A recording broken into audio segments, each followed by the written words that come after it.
এফালে মুখ্যমন্ত্ৰী ডক্টৰ হিমন্ত বিশ্ব শৰ্মা, আনফালে UPPL প্ৰধান প্ৰমোদ বড়ো। BTR দখলক লৈ সংঘাত তুংগত।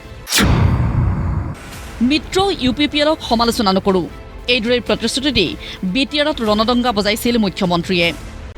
কিন্তু সময় বাগৰাৰ লগে লগে এতিয়া আক্ৰমণাত্মক মুখ্যমন্ত্ৰী। BTRত VCDCয়ে চৰকাৰ চলাইছে, চৰকাৰী আঁচনিত চলিছে VCDCৰ ৰাজত্ব। ইখনৰ পিছত সিখন প্ৰচাৰ সভাত এইদৰেই BTR চৰকাৰৰ শাসন প্ৰক্ৰিয়াক তুলাধুনা দিছে মুখ্যমন্ত্ৰীয়ে। সোমবাৰৰ দিনটোতো চিৰাঙত দুখনকৈ জনসভাত অংশগ্ৰহণ কৰি VCDCৰ বিৰুদ্ধে সৰব হয় মুখ্যমন্ত্ৰী ডক্টৰ হিমন্ত বিশ্ব শৰ্মা। MPক ভোট দিওঁ, MLAক ভোট দিওঁ, MCLক ভোট দিওঁ, ৰাতিৰ ভিতৰতে দালালি আৰম্ভ কৰি দিয়ে VCDC বিলাকে। হয় নে নহয়? হয় নে নহয়? ইয়াতে টকা হ'ল প্ৰধানমন্ত্ৰীৰ, মালিক হ'ল VCDC, অৰুণোদয় টকা হ'ল মুখ্যমন্ত্ৰী, মালিক হ'ল VCDC। হাৰে কেনেকে কাম চলিব, কেনেকে সমাজ চলিব?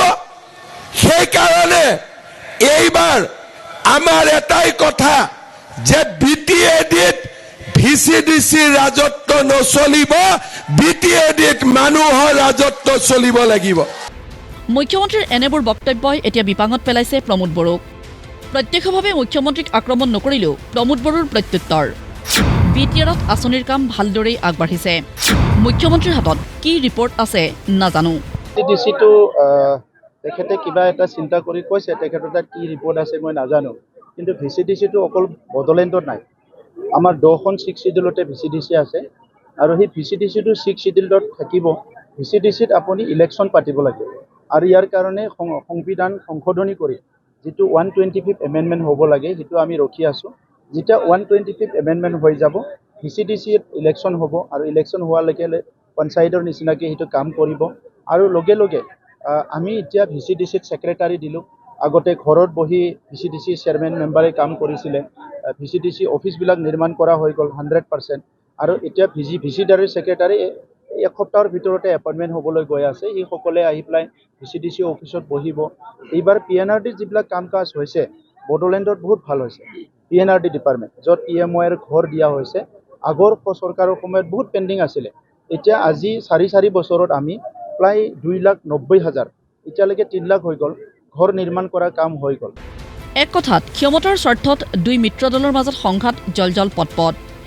সমান্তৰালভাৱে মুখ্যমন্ত্ৰীয়ে কৈ থকা প্ৰথম শ্ৰেণীৰ নাগৰিকৰ প্ৰসংগ টানি আনি UPPL প্ৰধানগৰাকীৰ মন্তব্য, 26টা জনগোষ্ঠীৰ বাবে আমি কাম কৰিছোঁ। শুনক কি কৈছে মুখ্যমন্ত্ৰীয়ে, কি ক'লে প্ৰমোদ বড়োৱে। 22 বছৰ হৈ গ'ল, আৰু যদি 5 বছৰ পাৰ হৈ যায় 27 বছৰ হৈ যাব।